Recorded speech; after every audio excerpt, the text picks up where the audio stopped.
Existen historias inexplicables y perturbadoras, las cuales han generado un gran impacto social, pero nunca creerías que estos hechos han sido realizados por niños con mentes criminales. Bienvenidos a Eco Investigador, y hoy te presentaré la primer parte sobre los niños del terror. Sin más que hablar, comencemos.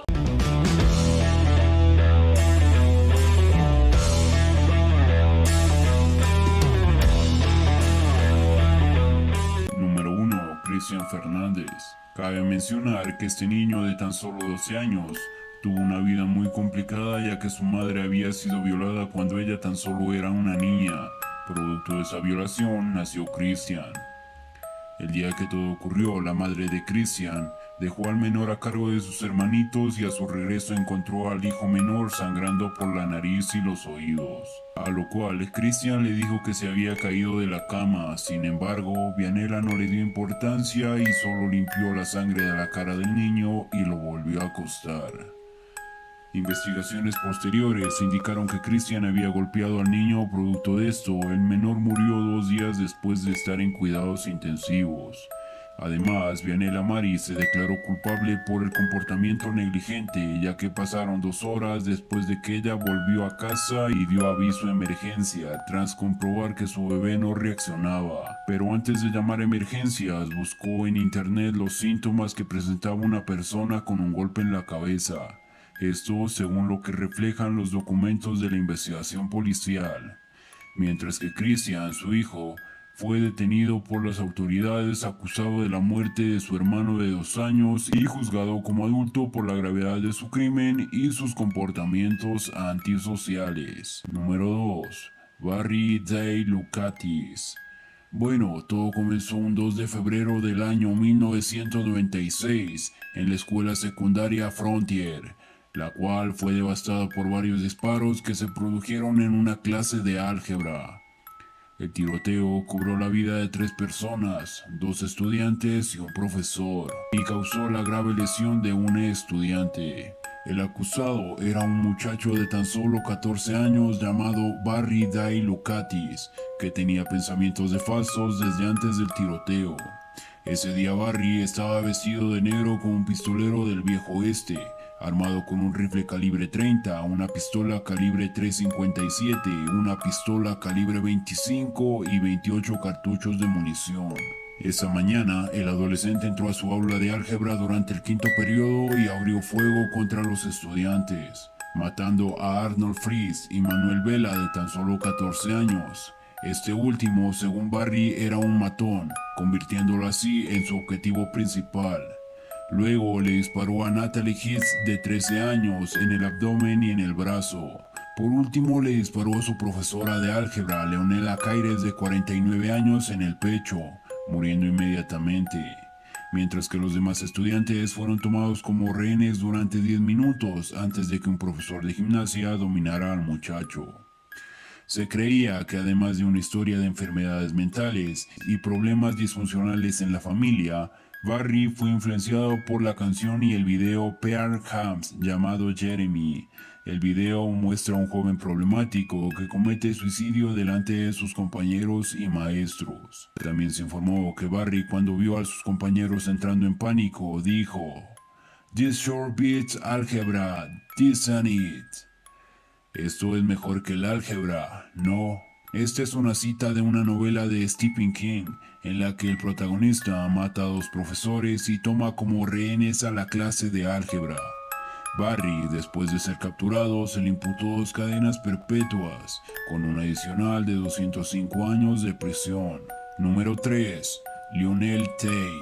Un niño de 13 años, quien fue la persona más joven de la historia contemporánea estadounidense en recibir una cadena perpetua en Florida por matar a una niña.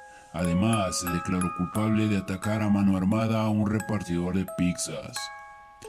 2 años después del incidente, Tate fue hallado culpable y sentenciado, convirtiéndolo así en la persona más joven de toda la historia de Estados Unidos en recibir una sentencia de este tipo, y según el Departamento de Prisiones de la Florida, Tate debería salir de la cárcel en el 2031. Número 4. Cindy Kohler y Shirley Wolf. de 14 y 15 años respectivamente. Todo comenzó cuando las chicas fueron abusadas sexualmente antes de su 10º cumpleaños, lo cual creó un fuerte resentimiento hacia todas las personas. Según los documentos de la corte, las dos adolescentes decidieron que la mejor manera de salir de su ciudad era robar un coche, y la mejor manera de robar un coche era asesinar a su dueño. Así pues, el 14 de junio de 1983, las dos chicas se dirigieron hacia un condominio y comenzaron a tocar las puertas. En una de esas puertas abrió una anciana a la cual le dijeron que hombres extraños le seguían y le pidieron usar el teléfono y las dejó entrar al mirar que solo eran unas niñas, pero nunca se imaginaría lo que pasaría a continuación.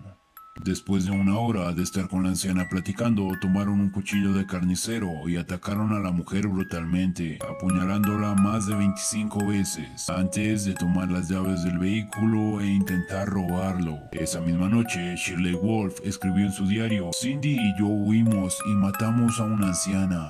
Fue muy divertido". Gracias a investigaciones policiales, las dos chicas serían arrestadas poco tiempo después y ambas serían condenadas por asesinato en primer grado. Sin embargo, las dos asesinas fueron sentenciadas como menores y Cindy Kohler sería liberada en 1992, mientras que Shirley Wolf sería liberada de la custodia en 1995. Número 5. Crime Prince. Todo comenzó un 4 de septiembre de 1989, cuando un macabro hallazgo rompió la rutina y la tranquilidad de Warhead en Rhode Island, cuando una chica llamada Joan Eaton, de 39 años, fue encontrada sin vida dentro de su casa junto a sus dos hijas, Jennifer, de 10 años, y Melissa, de apenas 8 años. La causa de la muerte de esas tres personas fue por un ataque con arma blanca, pero no cualquier ataque, y se podía notar el odio en cada puñalada, ya que en el cuerpo de Joan se encontró cerca de 60 puñaladas, en el de Jennifer cerca de 30, y en el caso de Melissa, el ataque fue tan brusco que el cuchillo se rompió dentro de su cuello. Después de buscar indicios en esta escena terrorífica, la policía buscó al responsable de tan atroz crimen, encontrando a Prince, nacido el 11 de octubre de 1973, quien fue capturado para ser interrogado, al ser descubierto con una venda en su mano, la misma que cubría una herida considerable provocada por un objeto muy afilado. El niño de 15 años en ese momento aseguró que el corte fue hecho con un vidrio de un automóvil, versión que la policía no creyó. Al ser descubierto gracias a los peritajes, Prince no tuvo ningún remordimiento en confesar sus crímenes, y tomando como referencia a un expediente oficial del 27 de julio de 1987, donde se redactaba que con tan solo 13 años de edad, entró a la casa de Rebecca Spencer, de 27 años, a quien asesinó de 58 puñaladas, y cabe mencionar que no tuvo ningún temor en confesar sus hechos, y además justificarlos sin ningún remordimiento. Él aseguró que él simplemente hizo justicia por el racismo que sufría durante su infancia. Además de los asesinatos cometidos, fue culpado por rehusarse a una prueba psicológica, extorsión hacia un oficial de policía, agresión y por la violación de los términos mientras esperaba su juicio por diversas peleas. Desde que fue enviado a prisión, estuvo involucrado en muchas peleas. En una de ellas, un guardia resultó herido. Aparentemente, en esa ocasión, Prince solo quería ayudar a disipar el disturbio.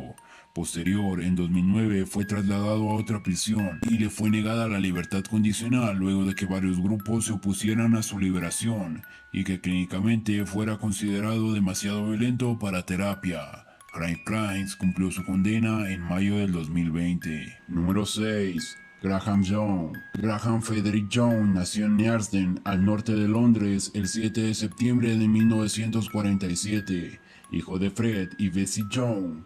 Durante el embarazo, la madre de Young desarrolló pleuresia y murió de tuberculosis 3 meses después del nacimiento de su hijo. Fred estaba devastado por su muerte y el bebé fue puesto al cuidado de su tía Winnie, mientras que su hermana mayor, Winifred, fue acogida por sus abuelos. Cuando su padre se volvió a casar en 1950 y reunió a la familia de nuevo con su nueva esposa, Molly, Young mostró signos visibles de angustia al ser separado de su tía, convirtiéndose así en un niño bastante peculiar, solitario en sus hábitos y no hizo ningún esfuerzo por socializar con los niños de su edad. Cuando tenía la edad suficiente para leer, leía relatos sensacionalistas de no ficción de asesinatos y el Dr. Crippen, quien fue un médico estadounidense que ha pasado a la historia como el primer asesino capturado con la ayuda del telégrafo, el infame envenenador, el cual era un favorito particular de Young. A la edad de 14 años, en 1961, Graham Young comenzó a probar venenos en su familia, matando finalmente a su madrastra. Graham fue puesto en un hospital psiquiátrico criminal después de confesar los envenenamientos de su familia, pero fue dado de alta después de 9 años. Al comenzar un nuevo trabajo, Young comenzó a envenenar a su familia de nuevo, hasta que fue capturado el 23 de mayo de 1962, en donde admitió el envenenamiento de su padre, hermana y amigo de la escuela, Williams. Pero no se presentaron cargos de asesinato contra él por el asesinato de su madrastra, ya que cualquier evidencia había sido destruida en el momento de su cremación. Young, a sus 14 años, fue condenado e internado en el hospital de máxima seguridad de Broadmoor, en un periodo mínimo de 15 años, siendo así el recluso más joven desde 1885. Número 7. Cayetano Santos Godino. El nombre de Cayetano Santos Godino, más conocido por su apodo El Pesito Orejudo, es uno de los más tristemente célebres personajes de la historia criminal argentina. Era el hijo de inmigrantes italianos Fiore Godino y Lucia Ruffo. Godino, en 1912, con solo 15 años, cometió crímenes atroces contra otros niños. Desde pequeño manifestó su violencia a tal punto de que su propio padre pedía a la policía que lo detuviera. Vivió en la pobreza, también era constantemente golpeado por su padre y por su hermano. La mayoría de los crímenes los realizó cuando él tenía 15 años, pero su carrera delictiva había comenzado mucho antes, cuando él era apenas un niño. A los 8 años llevó a Miguel de Pauli, un niño de casi 2 años, a un baldío, donde comenzó a pegarle en la cabeza con una piedra. No llegó a matarlo porque un vigilante lo descubrió. La misma suerte corrieron Roberto Carmelo Russo, Ana Neri y Severino González. Pero en el año 1912, 3 muertes terminarían por dejarlo al descubierto. Los 2 primeros fueron los crímenes de Arturo La Aurora y Reina Bonita. El primero, un niño de 13 años, fue hallado muerto a golpes y estrangulado en una casa vacía en enero de 1912. 2 meses después, a Reina Bonita, de 5 años, le prendieron fuego y falleció al poco tiempo debido a las quemaduras. No fue hasta el crimen de Josualdo Giordano, de 4 años aproximadamente, el cual apareció en un baldío estrangulado con un violín y con un clavo en la sien. Godino tenía apenas 15 años cuando fue procesado por los asesinatos de los niños antes mencionados y fue trasladado a la Penitenciaría Nacional. Posterior, su último traslado fue a la cárcel Fin del Mundo, en Ushuaia, hoy convertida en un museo, donde cumplió su condena por 4 homicidios, 7 tentativas de homicidios frustrados por las circunstancias, 7 incendios intencionales, algunos de los cuales recibieron carácter grave. Número 8. Kimpland Kinkel. Kinkel nació el 30 de agosto de 1982 y a sus 15 años, el 20 de mayo de 1998, meses antes de que cumpliera 16 años, fue detenido en la escuela por una pistola que se encontraba dentro de su taquilla, alegando que se estaba preparando para la Tercera Guerra Mundial. Poco después, mientras su padre se encontraba en la cocina, Kip tomó un rifle, apuntó a su nuca y disparó. Al poco tiempo, recibió la llamada de un amigo, con quien conversó durante más de 1 hora con aparente tranquilidad. Después, mientras su madre subía las escaleras de la casa, Kinkel le dijo: "Te quiero, mamá", y disparó por 6 ocasiones. Posterior, cargó su pistola y dejó escrita una nota en su casa: "Acabo de asesinar a mis padres. Soy un hijo terrible. Ojalá mi madre me hubiera abortado. Mi cabeza no funciona bien. Oigo voces dentro de ella". Aquella noche, Kip la pasó solo en su casa y a la mañana siguiente, el 21 de mayo de 1998, se puso una gabardina para esconder su rifle. Condujo solo el coche de sus padres y en 20 minutos llegó al instituto poco después de las 10 de la mañana.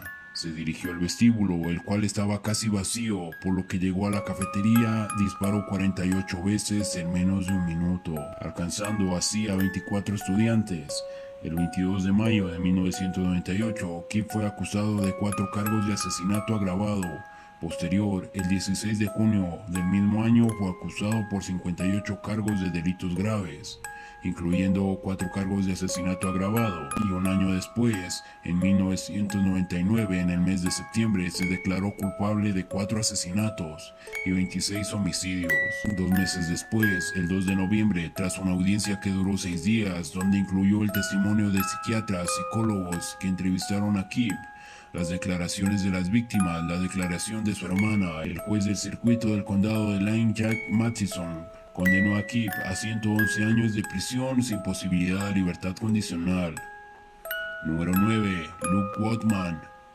Luke Woodman tenía 16 años cuando asesinó a 3 personas. Según los documentos de la corte, Woodman apuñalaría a su madre hasta la muerte antes de dirigirse a Pearl Heights School armado con un rifle.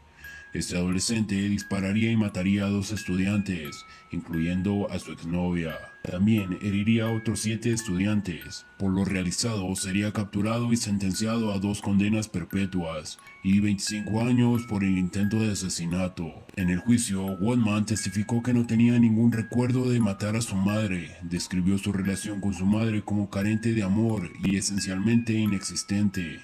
Woodman testificó que el día de la muerte de su madre oyó la voz de Boyett, quien predicaba enseñanzas satánicas y el cual le decía en su cabeza que debía matar a su madre. Número 10. Alyssa Bustamante. Antes de cometer su terrible crimen, esta joven pedía a gritos que le ayudaran porque no podía contener su demonio interior, pero nadie la escuchó. De haber sido atendida a tiempo, no solo se habría evitado el asesinato de la niña Olten, sino que Alyssa se habría rescatado antes de caer a un oscuro abismo de los pensamientos que la perturbaban. Alyssa Bustamante, de 18 años, fue condenada a cadena perpetua con posibilidad de libertad condicional en un tribunal de Missouri. Con tan solo 15 años de edad, esta adolescente cometió uno de los crímenes más atroces que se recuerda en la historia negra de Norteamérica. Todavía hoy se utiliza este caso como debate sobre la responsabilidad penal de una menor claramente inestable con extremas patologías psiquiátricas, y que incluso en los días previos al crimen había aumentado la dosis de fármacos en su tratamiento. El 17 de noviembre del 2009, Alyssa Bustamante fue condenada a cadena perpetua con posibilidad de revisión y libertad condicional a los 35 años. Dime, ¿te gustó el video? Y si es así, regálame tu me gusta y comparte con tus amigos. De pronto estaré subiendo la segunda parte de Los Niños del Terror.